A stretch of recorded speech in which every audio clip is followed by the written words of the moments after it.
இன்று அவருடைய சத்தம். எழுதியவர் சகோதரர் சகரியா பூனன் அவர்கள். நாள் ஆகஸ்ட் 22. அசுத்த கனவுகளிலிருந்து விடுதலை. அசுத்தமான சிந்தைகளை நாம் ஜெயித்திட முடியுமா?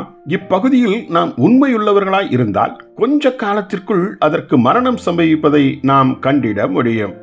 நாம் மனம் திரும்பாத நாட்களில் அநேக ஆண்டுகளாய் இந்த அசுத்த கனவாகிய பாம்பிற்கு தீனி போட்டிருந்தால் இப்பாம்பிற்கு மரணம் சம்பவிப்பதும் சில வருடங்கள் ஆகக்கூடும். நம் கனவுகள் தூய்மையாய் இருப்பதை வைத்தே இதை அறிந்து கொள்ளலாம். அசுத்தமான கனவுகள் அறிந்து செய்யும் பாவங்கள் அல்ல, அவை அறியாது செய்திடும் பாவங்கள் தான். அதாவது மாம்சத்தின் அடிமைத்தனமே பாவ பிரமாணத்திற்கு ஊழியம் செய்கின்றது. ஆகையால் நாம் அவ்வித கனவுகள் குறித்து குற்ற உணர்வு கொள்ள தேவையில்லை. ரோமர் 7 அதிகாரம் 25 வசனம், 8 அதிகாரம் 1 வசனம்.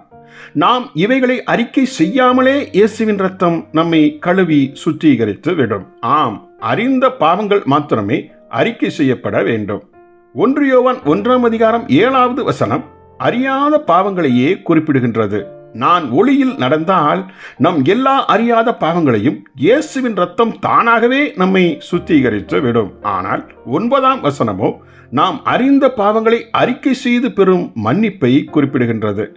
ஆகிலும் நம் கனவுகள் படிப்படியாய் தூய்மையாய் கொண்டே வருவதுதான் நம் சிந்தை வாழ்வில் நாம் உண்மையுள்ளவர்களாய் இருக்கிறோமா இல்லையா என்பதை அறிவதற்குரிய சிறந்த சாட்சி ஆகும்.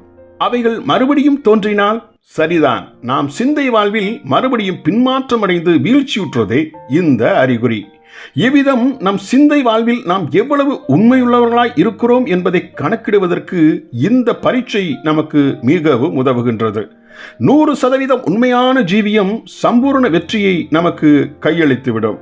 பாலிய இச்சையில் நாம் 100% உண்மையாய் இருப்பது என்பது ஒரு ஸ்திரீயின் அல்லது ஒரு ஆடவனின் சௌந்தரியமான முகத்தை ரசிக்காமல் மாத்திரம் அல்லாமல் இவ்வித ரசனைக்கு முன்னோடியாய் அதை தழுவி நிற்கும் எவ்வித காம சிந்தையும் கொள்ளாமல் இருப்பதுதான். இவ்வித உண்மையை நாம் கை கொள்ள கட்டளையிடுவதே நீதிமொழிகள் 6 அதிகாரம் 25 வசனத்தில் உன் இருதயத்திலே அவள் அழகை இச்சியாதே என கூறப்படும் வசனமாகும்.